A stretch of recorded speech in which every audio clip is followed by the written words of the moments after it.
Was Malcolm out front? It wasn't that we didn't have nobody else in the nation that could talk like Malcolm. Say that, Brother Abdullah, step out here.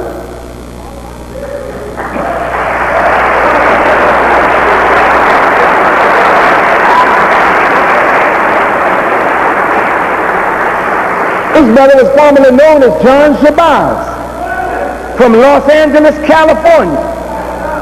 He rivaled Malcolm in eloquence, in brilliance, and in his ability to captivate audiences. He had the fastest growing mosque in the Nation of Islam. We had ministers all over the country taught by the Honorable Elijah Muhammad. Some of them may not have been as eloquent as Malcolm, but he had many that were just as. I just wanted to say that Elijah Muhammad didn't just produce one Malcolm. He produced a whole cadre, and everyone that he taught was a powerhouse in his own right, in his own city.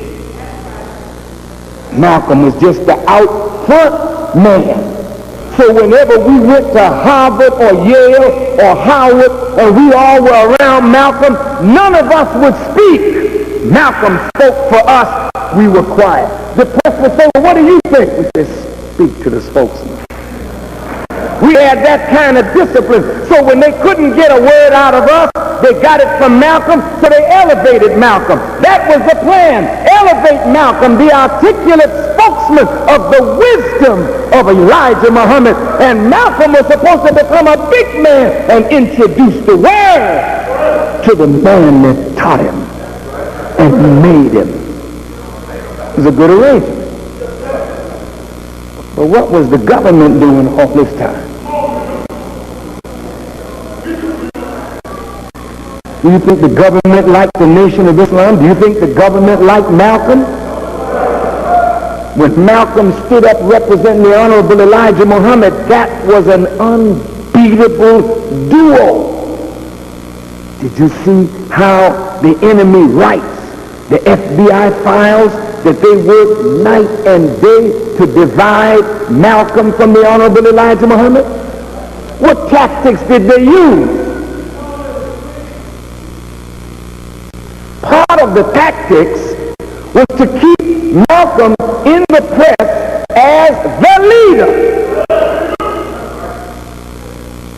to incite jealousy among those of us who followed Elijah Muhammad and knew that Malcolm was not the leader. We never followed Malcolm. We were followers of Malcolm to the Honorable Elijah Muhammad. But the press, Malcolm X and his Muslims, they kept pumping Malcolm up as the leader. And then Malcolm had to almost degrade himself to keep from being looked at as a leader. So Malcolm would say, I'm like Charlie McCarthy. Some of you young people don't know who Charlie McCarthy is, but the older ones know that Charlie McCarthy was a wooden dummy, and Edgar Bergen was the ventriloquist that manipulated Charlie McCarthy. So Malcolm would go in front of the public and really degrade himself by saying, I'm like Charlie McCarthy, and Elijah Muhammad is like Edgar Bergen, meaning he is the one pulling my strings. And he was not lying. Every major speech that Malcolm made, he would go to the phone and call the Honorable Elijah Muhammad, and the Honorable Elijah Muhammad would give him the outline. Malcolm would fill it in, and the press would marvel, and you would marvel at the wisdom of that man. But he was a microphone speaking the wisdom of a man speaking through him. You were benefiting from Malcolm, but you were benefiting from Elijah Muhammad through Malcolm. You don't like that dude. I'm sorry, man, I can't tell you no lie. Because that's all you getting from me is a benefit from Elijah Muhammad through me. I'm not the author of this. But you all love to worship the students and crush the master. Something about Elijah Muhammad that you just don't seem to like. He was a strange man, uncompromising, unbending. They called him a strict disciplinarian, and he was that. He didn't like foolishness, and we couldn't carry on no foolishness around him. Wonderful teacher. Well, when Malcolm was the big man, I was like a little imitation, I would say, of Malcolm X on the East Coast. Everybody that knew me knew that I loved Malcolm and knew that I taught a lot like Malcolm because I adored him. And if you see the film clips of Malcolm, you see me somewhere sitting cheering Malcolm, and then sometimes you see me looking at the rooftops and looking because I was a soldier. And I would have given my life to stop a bullet for Malcolm because he, to me, was the greatest representative of the Honorable Elijah Muhammad. What happened? What happened? Now this is a difficult part. But sometimes, Brother Ayman, that's the oldest son of the Honorable Elijah Muhammad in our audience, those around the Honorable Elijah Muhammad, and sometimes even members of the family, didn't always understand why the Honorable Elijah Muhammad did the things that he did. Now this was a simple thing. This is my sister, Tainetta Muhammad. Would you come out, Sister Tainetta? I'm going to give an incident in our Islamic life to illustrate a purpose.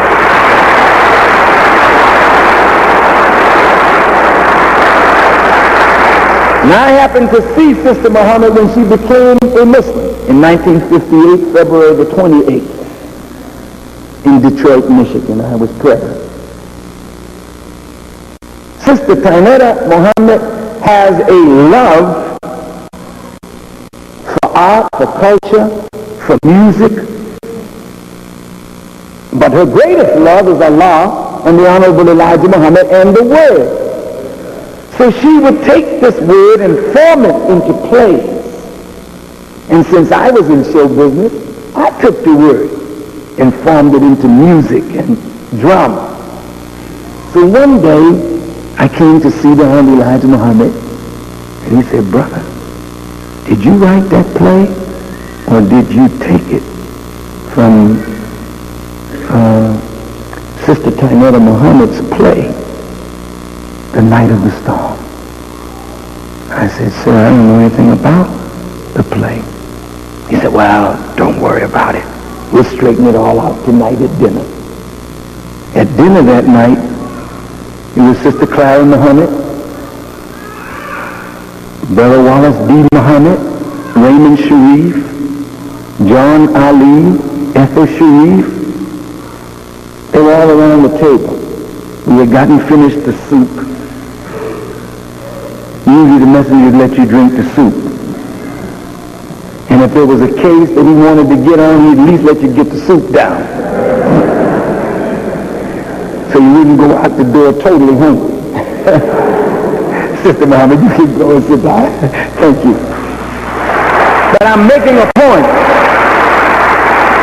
That night, Elijah Muhammad said to me, he had his handkerchief in his hand, he said, "Brother, you did take this play from the sister, didn't you?" I said, "No, sir, dear Apostle." He said, "Brother, you did take it.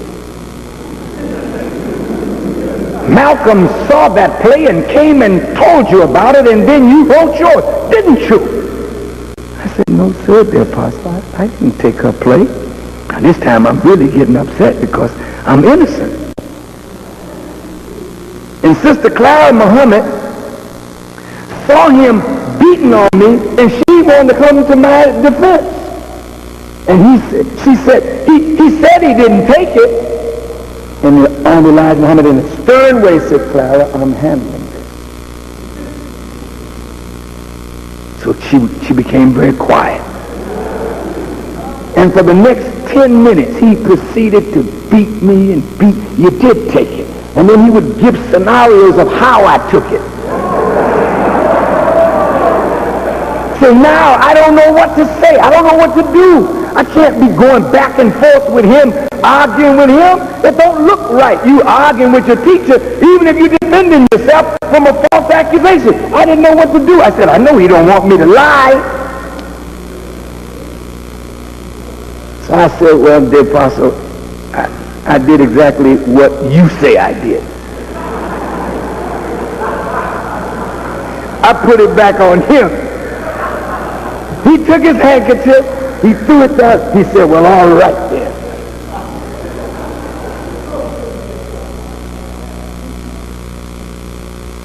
Then when things quieted down, my head is almost in the soup.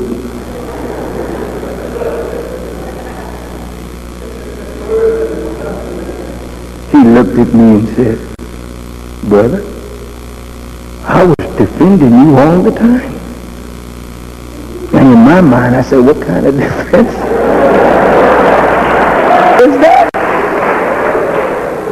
He was accusing me of what my detractors who may have been around that table were saying about me.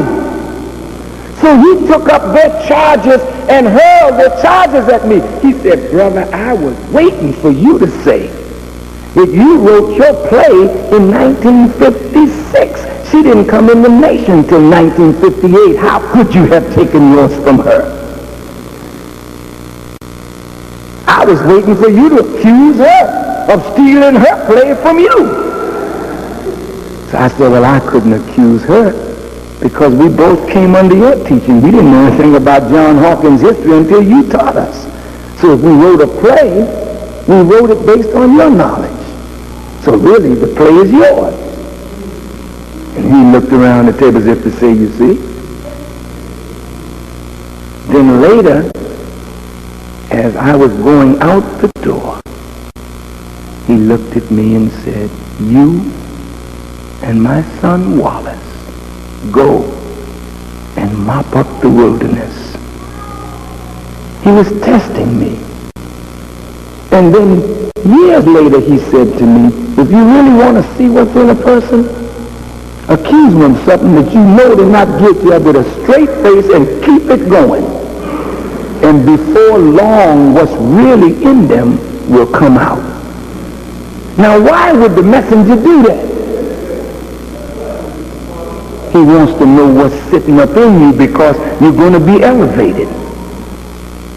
And if there's something negative sitting up in you that you're hiding under the right pressure like cooking a pot, you'll see what the smell is if you cook it. So Elijah Muhammad is no fool. He tested Malcolm. He tested me. He tested his son. He tested his daughter. Did he test you, brother? Did he test you, Jabril? Did he test you, Sister Tanya? Did anybody ever come to Elijah Muhammad and was not tried? Well, did he try Malcolm? How did he try Malcolm? And what was his purpose in trying Malcolm? I want you to listen because this is very important. Everybody said Malcolm was the heir apparent. You know what that means? That when Elijah Muhammad was no longer present, Malcolm would sit in his seat. Do you know what kind of character you got to have to sit in the seat of a redeemer? One mission to save a people? Do you know what kind of bearing and patience you got to have to sit in that kind of seat? When Master Farad Muhammad told Elijah Muhammad, take plenty, you're going to suffer from your people. You can't be vindictive and sit in the seat of Elijah Muhammad. You got to take the suffering and roll with the punches until you can resurrect God in the person that is buried under the rubbish of this world's life.